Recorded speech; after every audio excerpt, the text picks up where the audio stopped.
قارئین کرام السلام علیکم۔ اے میرے لاہور، اے شہر غزل دل کے دیار کی دوسری قسط پیش خدمت ہے۔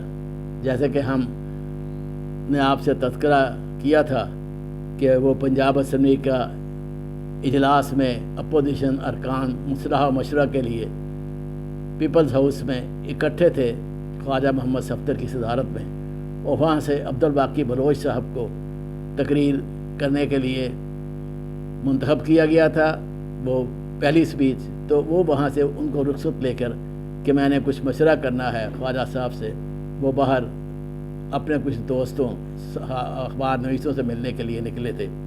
تو ہم نے گزارش کی تھی، آپ کو بتائیں گے کہ یہ عبدالباقی بلوچ کون تھے۔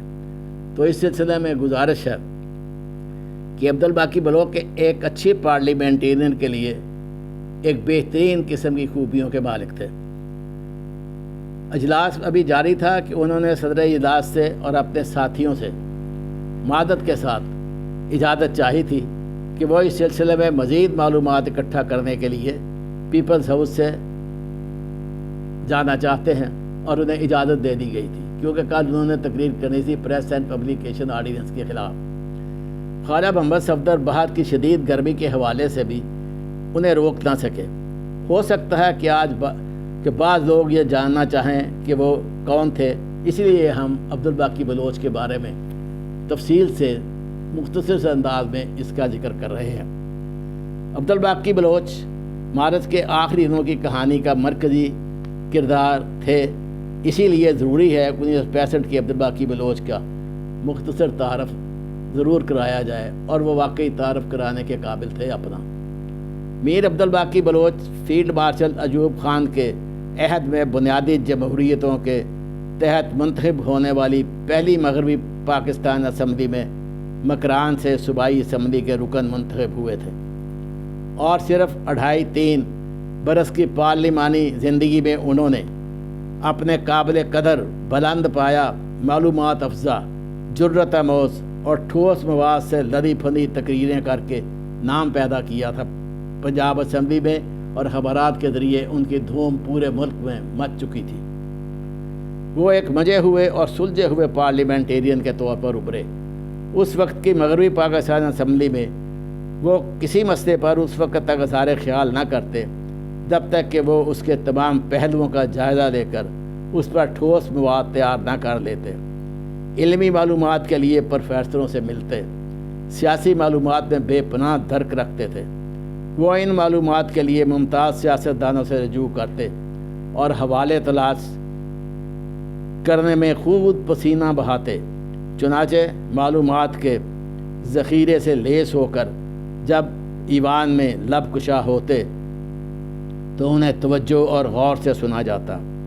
انہیں شعر و ادب سے بھی شغف تھا جو ان کے اظہار بیان میں اور بھی اعانت کرتا تھا۔ عبدالباقی بلوچ اس وقت اپنی بے لوث خدمات کے باعث مکران میں غیر فانی شہرت رکھتے تھے اور اپنے علاقہ کے عوام کے دلوں کی دھڑکن کا ساتھ دیتے تھے۔ مغربی پاکستان اسمبلی میں اخبار نویسوں نے مکران کے علاقہ مچات نگور کے انگنت سیدھے سادے افراد کو انتہائی سادہ لباس میں میر عبدالباقی بلوچ کے مہمان کی حیثیت سے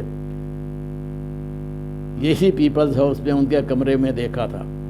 وہ سبھی اپنے کاموں کے لیے باقی کے ہاں آیا کرتے تھے، اور باقی بلوچ نے مادر ملت محترمہ فاطمہ جناح اور فیلڈ مارشل ایوب خان کے مابین صدارتی انتخاب میں جی جان سے فاطمہ جناح کے لیے کام کیا تھا۔ انہیں مادر ملت کے پرچم تلے جمہوریت کی بحالی کے لیے جد و جہد کرنے والے ہراول دستے کا نمایاں رکن تصور کیا جاتا تھا۔ اسی باقی بلوچ کے بارے میں اس وقت کے حزب اختلاف کے قائد خواجہ محمد صفدر نے ایک انٹرویو میں کہا تھا کہ ہماری ننھی منھی اپوزیشن کے ننھے منھے فاضل رکن کو میں نے سیاسی حالات سے کبھی خم کھاتے یا سرنگوں ہوتے نہیں دیکھا۔ یہ انہوں نے باقی بلوچ کے بارے میں کہا تھا، اور کہا تھا باقی بلوچ امید کی ایک کرن کا نام ہے جو خارجی عوامل سے کبھی مان نہیں پڑتی۔ ہمارے اس نوجوان رفیق کار کے اعصاب بڑے توانا ہیں ان کے سینے میں فولاد کا دل ہے اور اس کا حوصلہ چٹان ہو جاتا ہے۔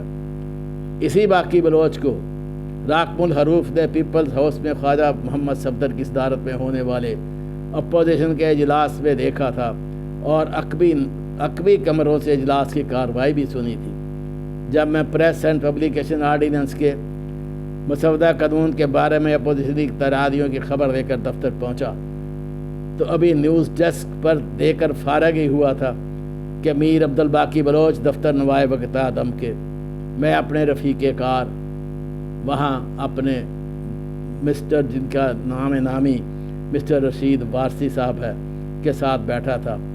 ایک طرف آج کے مشہور اخبار نویس خدا انہیں غریق رحمت کرے مسٹر قیوم تصابی اپنا کام کر رہے تھے کہ باقی بلوچ نے الیک سلیک کر کے چھوٹتے ہی پوچھا عرفان چغتائی کہاں ہے؟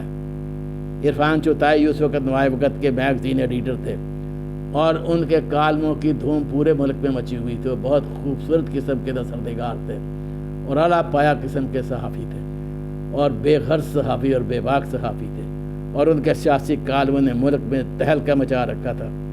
میں نے جواب دیا عرفان صاحب تو جا چکے ہیں کیونکہ اس وقت 11 بجے سے زیادہ کا وقت ہو چکا تھا، چونکہ باقی عرفان مرحوم کی زبردست باقی مرحوم اس کے مداح ہونے کے ساتھ ساتھ بے تکلف دوستوں میں بھی تھی ہے، اس لیے باقی بلوچ نے اپنی مخصوص مسکراہٹ کے ساتھ اتنا کہا ان کے بارے میں عجیب بات بھی ہے، یوں لگتا ہے جیسے باقی بلوچ جلدی میں تھے اور اس وقت انہیں کسی معاملے پر گفتگو کرنے کے لیے عرفان صاحب کی ضرورت تھی۔